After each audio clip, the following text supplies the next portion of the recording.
médicos muy clandestinos que metían la legra y la metían sin ningún margen de riesgo y compromiso, y la sacaban, y donde sacaban la legra, ¿dónde está? ¿Cuál es?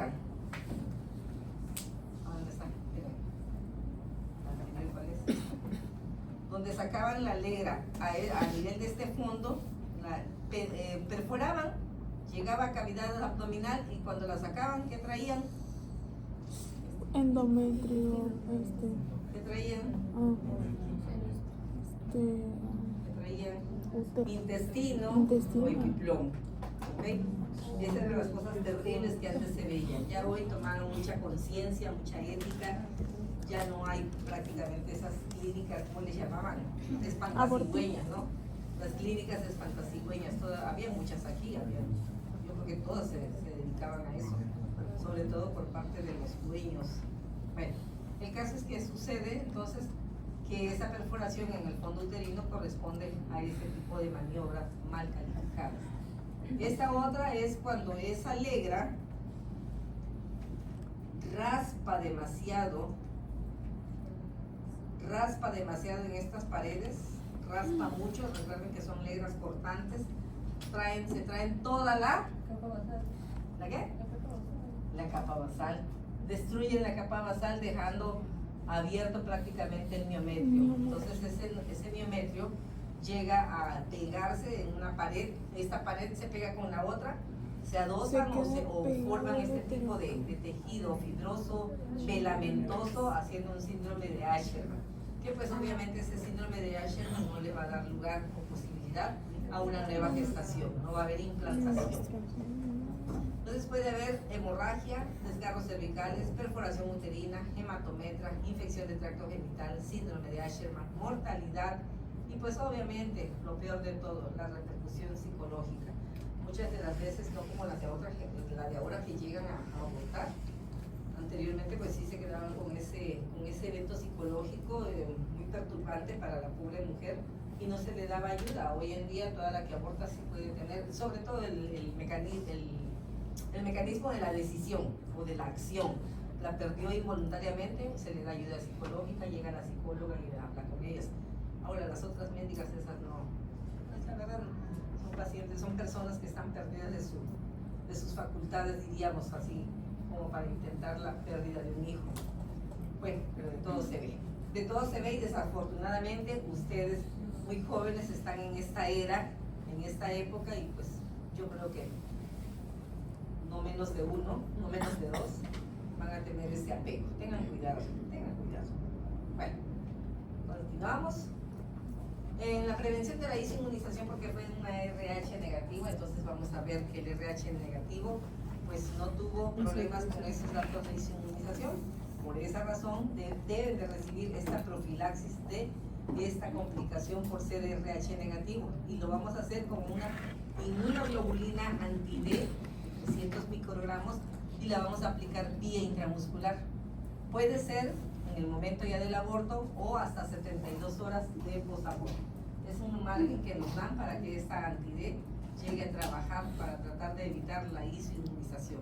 Es algo que por eso es razonable en cualquier patología o cualquier causa de internamiento de una paciente, siempre su grupo IRH, en la historia clínica, mejor dicho, que estemos realizando, su grupo IRH de una mujer embarazada es indispensable. Listo. ¿Alguna pregunta con aborto? ¿El piperidolato igual se puede utilizar? No, esa cosa no, a mí no me gusta. Nunca ha sido efectivo, nunca ha dado efectividad. Hay médicos que sí tienen apego, los más jóvenes tienen apego al piperidolato, pero realmente no ayuda. No hay nada como la indometacina y la progesterona, definitivamente.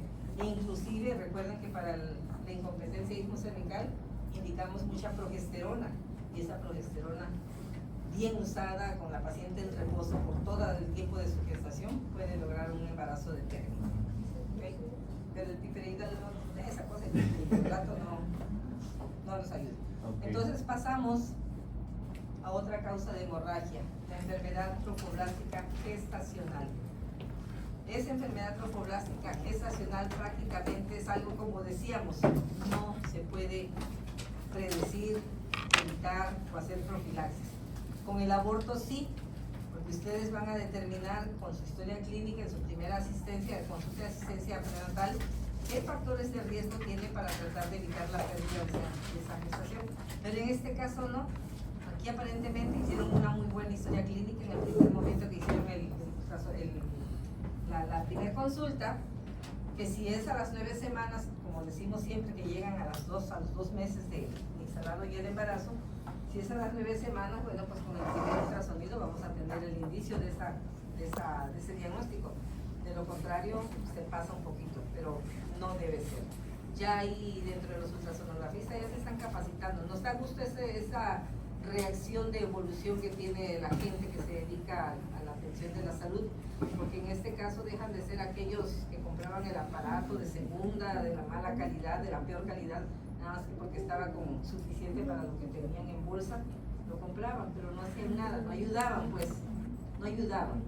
Hoy en día no, ya compran mejores equipos, los equipos ya vienen mejor dicho, ya los equipos vienen mejorados, ya la tecnología que traen es mucho mejor que la que hace 20 años trabajaba. Entonces cualquiera hace un buen ultrasonido y desde un principio pueden detectar ultrasonográficamente este tipo de problemática que trae una gestación.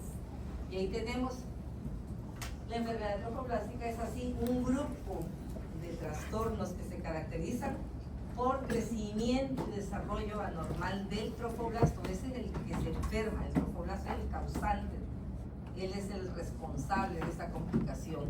Después de una fertilización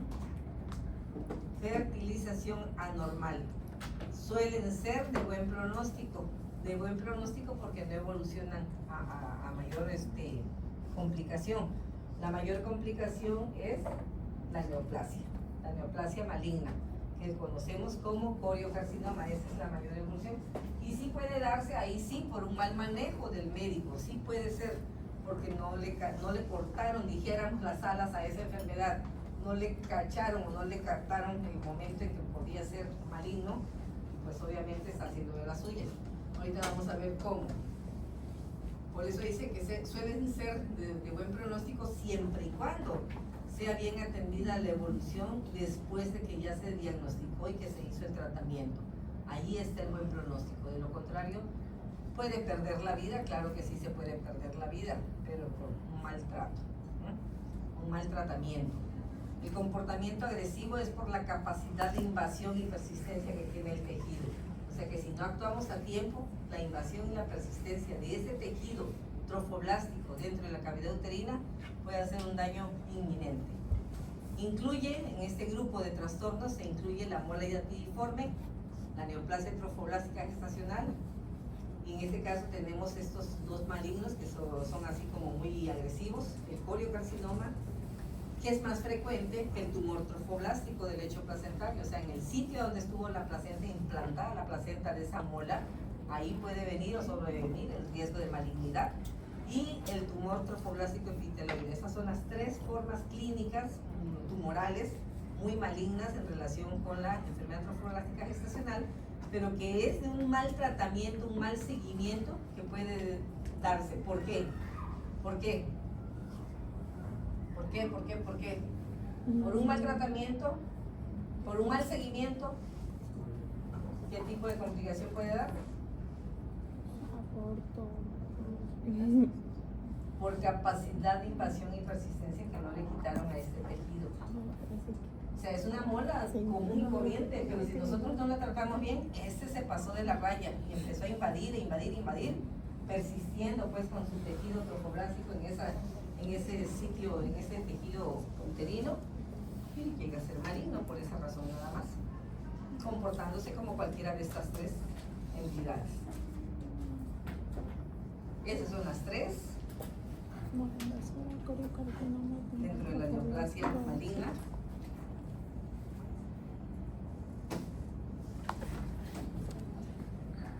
Estas, lo que hacen estas células de trofoblasto cuando producen esa neoplasia maligna es porque evaden el rechazo inmunitario. Recuerden que hay un caso muy especial en relación a nosotras, a las mujeres que se embarazan, pues hay un mecanismo que hace que se acepte el injerto.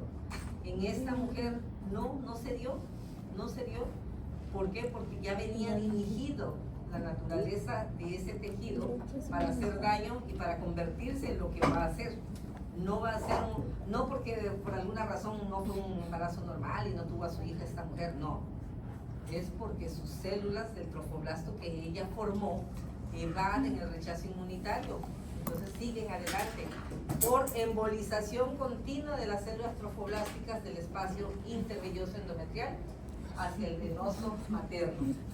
Ocurre una embolización.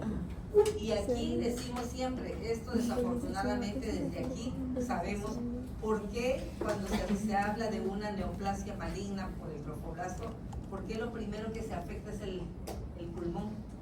Y una de las primeras indicaciones que precisan en un internamiento de una mujer con mola, lo primero que se pide es una tele de tórax. ¿Por qué? Ahí está. El pulmón materno sirve de filtro y evita el acceso de las células a la circulación sistémica, pero en ocasiones no lo hace. Y por esa razón el primero que se afecta por un embolismo es el pulmón. Una invasión, un coriocarcinoma, lo primero que va a invadir es el tejido pulmonar. Hay incidencias en Estados Unidos, una por 1.500 embarazos, en México una por 450 embarazos. No es tan raro. Mayor incidencia en mola y activiforme lo tienen las japonesas y las árabes, las mujeres árabes. Y en la población general tenemos de 0.25 hasta 2 por 1000 embarazos. Pero hay poblaciones que son así, muy susceptibles a este tipo de complicación y son, por ejemplo, en este caso, como se menciona aquí, las japonesas y las árabes. ¿Okay? Si hablamos de etiología, decíamos que es de origen paterno. El cariotipo paterno es el que no predispuso, o el que predispuso, mejor dicho, para esa complicación. No estuvo sano ese cariotipo y la frase dice, Dios los hace y ellos se juntan, ¿no? Pero aquí, bueno, a como quieran acomodarlo. Porque ¿cómo es posible de que ese espermatozoide con esa alteración llegue o haya llegado a encontrar un óvulo también con alteraciones genéticas? Entonces, en este sentido tenemos que hay un óvulo que no tiene ADN y se va a juntar con un espermatozoide 23X, por lo tanto da una duplicación del ADN del espermatozoide y nos da un cromosoma paterno de 46XX. Aquí dice, la androspermia y un óvulo vacío, o sea que no tiene material genético, es fecundado por 2 espermatozoides, en el caso de estos espermatozoides, o por un esperma que duplica material genético. O sea, el material genético se replica, no se duplica, ¿no? Entonces, en este sentido es la anomalía, la alteración genética que procede. Y aquí tenemos la figurita, 2 espermatozoides normales que llevan 23X o 23Y, se suman o se integran o perforan el óvulo que está vacío, el famoso que iba a ser un anembriónico, ¿no? 23X, y esto da por consiguiente un cigoto triploide de este tipo, 69XXY o 69XXX. Se duplicó el papá. Se duplicó, así es, el papá es el que trae el problema. Él es el que origina o tiene el origen, esto no, el que tiene el origen de una mola diatiliforme. Esta mola diatiliforme tiene que ver mucho con los factores de riesgo que estamos tratando de delimitar en esa historia clínica. A ver, este sí, este no, este sí, este no. ¿Es de riesgo o no es de riesgo? Edad materna, gestación molar previa. Y en el carácter genético, bueno, si se le hace su estudio genético, este es el resultado del estudio genético. Si este genético está presente, este es el que nos va a dar un factor de riesgo para una siguiente gestación en esta mujer.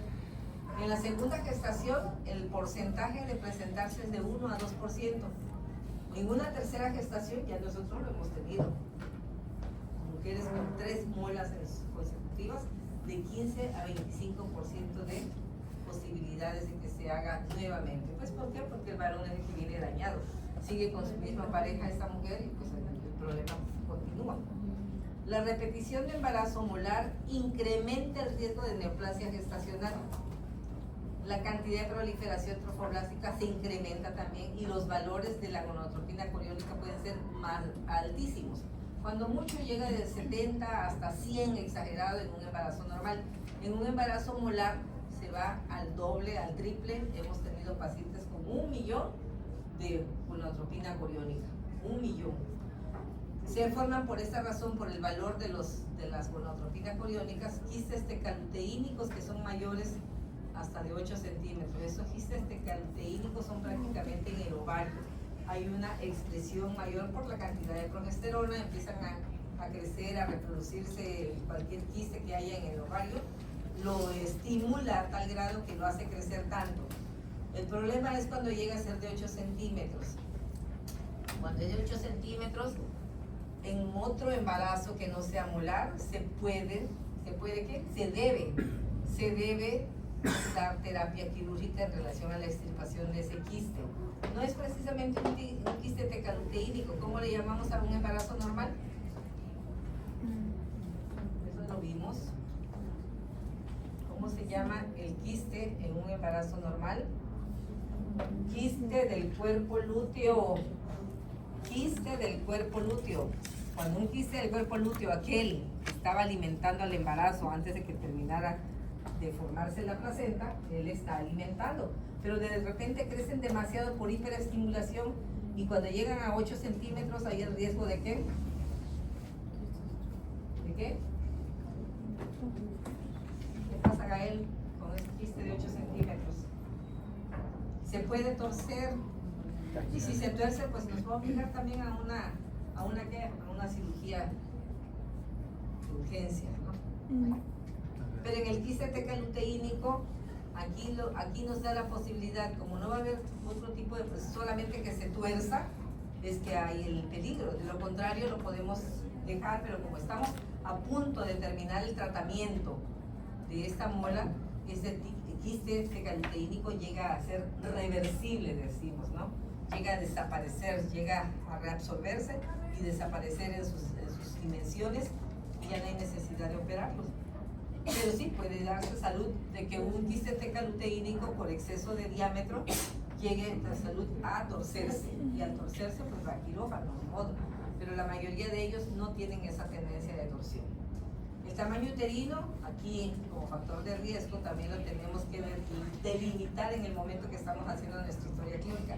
El tamaño uterino es mayor para la edad gestacional, es una de las características clínicas propias de esta enfermedad. Tamaño uterino mayor para la edad gestacional. Acuérdense que cuando sale de la cavidad pélvica el útero, ¿cuándo sale? ¿Cuánto crece por semana? 1 centímetro. ¿Y cuánto se mantiene allá abajo de la? 4. Entonces, a 5 semanas ya empieza, 6 semanas ya debe empezar a rebasar lo que es el borde superior del pubis. Entonces, en ese caso, sí tenemos que verificar que viene de 8 o de 10 semanas. ¿Qué sucede? Está orinando entonces. De 8 a 10 semanas, ¿qué sucede? Ya lo podemos detectar por fuera del borde del pubis. Continuamos. Es una placenta anómala de grados variables de hiperplasia, no es solamente un patrón de hiperplasia, hay grados variables de hiperplasia trofoblástica y edema vellositario. Bueno, eso quiere decir que tanto vamos a encontrar el edema en unas vellosidades muy pequeñas